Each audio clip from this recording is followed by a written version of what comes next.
I continue walking through Exodus chapter 12. The warnings are over. The final plague is coming.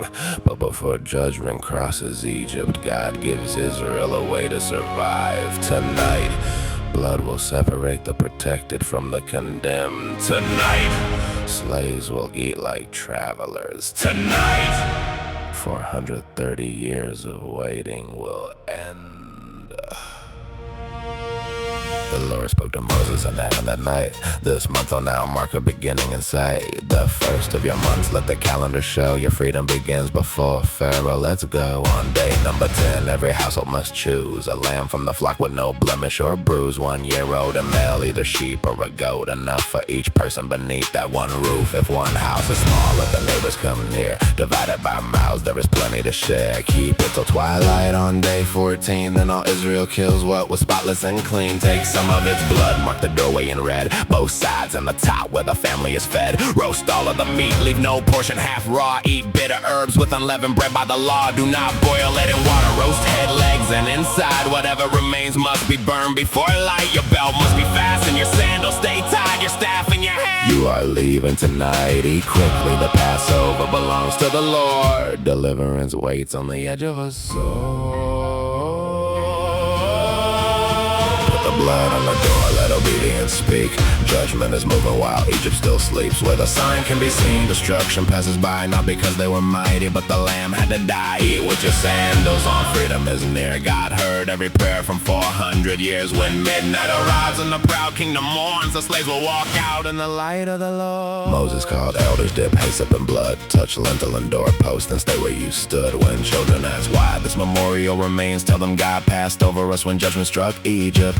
They bowed to the ground when the message was heard, then hurried away to obey every word. At midnight the Lord struck the firstborn of Egypt. From Pharaoh's own heir to the prisoner in prison, the firstborn of cattle fell under the same. No status or fortress could shelter a name. Pharaoh rose in the darkness, his servants did too. Every home woke to grief, cutting straight through. A terrible cry filled the kingdom with dread, for nowhere in Egypt was somebody not dead. He summoned both Moses and Aaron at night. Get out from my people, go worship your God. Take flocks, take your herds, take your children and wives. Leave as you requested and bless me beside. The Egyptians urged Israel, hurry, depart. If you remain longer, then all of us die. So Israel lifted its dough before yeast, kneading bowls wrapped in their clothes for the journey. They asked Egypt's people for silver and gold and clothing as Moses had earlier told. The Lord gave them favor, the people supplied. They plundered the nation that kept them confined. No army was raided, no mansion was stormed. The wages walked out when the slaves left at dawn.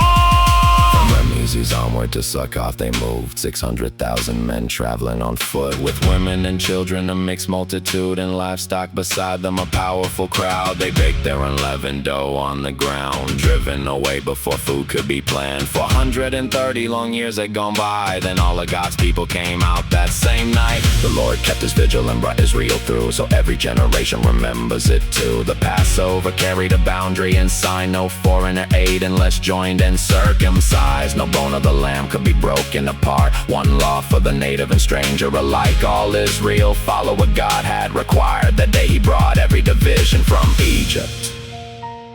They left because God remembered his promise.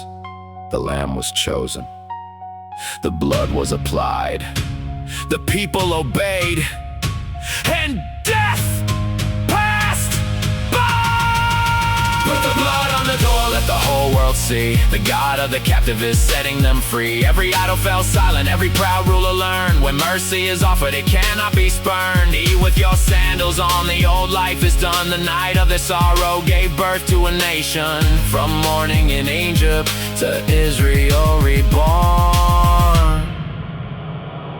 The slaves walked away in the light of the Lord. I keep walking. The doorways are behind me.